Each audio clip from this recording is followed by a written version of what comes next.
माँ सती की 10 महाविद्याओं में से एक माँ छिन्नमस्ता को है, जो छठी महाविद्या मानी जाती हैं। साल में पड़ने वाली 2 गुप्त नवरात्र के दौरान छिन्नमस्ता की पूजा करना शुभ माना जाता है।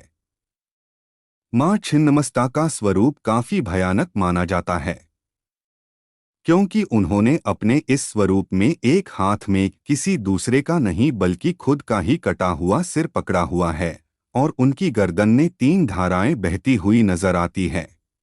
माना जाता है कि मां छिन्नमस्तिका के इस स्वरूप की पूजा करने से हर तरह के कष्टों से छुटकारा मिल जाता है और व्यक्ति अपार सफलता प्राप्त करता है।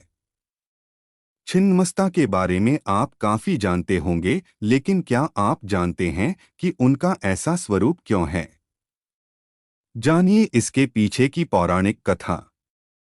शास्त्रों के अनुसार माना जाता है कि एक बार मां पार्वती भ्रमण करने के लिए अपनी 2 सहचारियां जया और विजया के साथ निकली।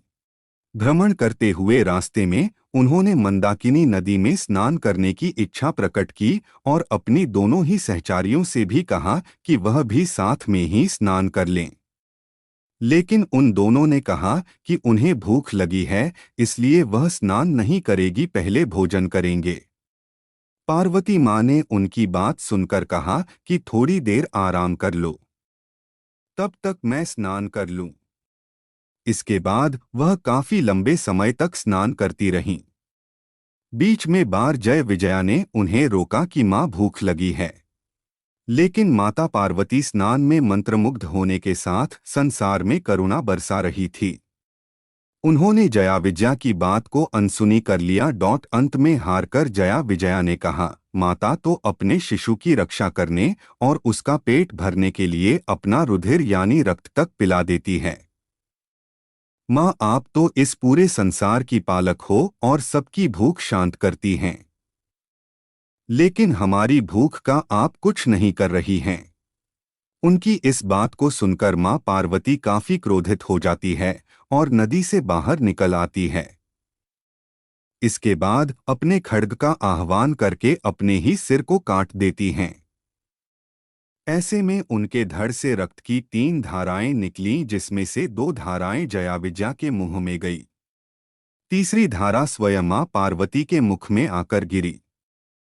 जब मां पार्वती ने स्वयं का रक्त पी लिया तो वह और भी ज्यादा उग्र हो गईं। ऐसे में पूरे देवी देवताओं के बीच त्राहित्राही मच गई। किसी को इस बात का भय था कि अम्बा फिर से काली का रूप लेकर पूरी सृष्टि के विनाश न कर दें। इसके बाद फिर एक बार भगवान शिव से इस समस्या का समाधान निकाला। शिव जी ने कबंध का रूप धारण किया और देवी के प्रचंड स्वरूप को शांत किया। तब से मां पार्वती का नाम छिन्नमस्ता पड़ गया।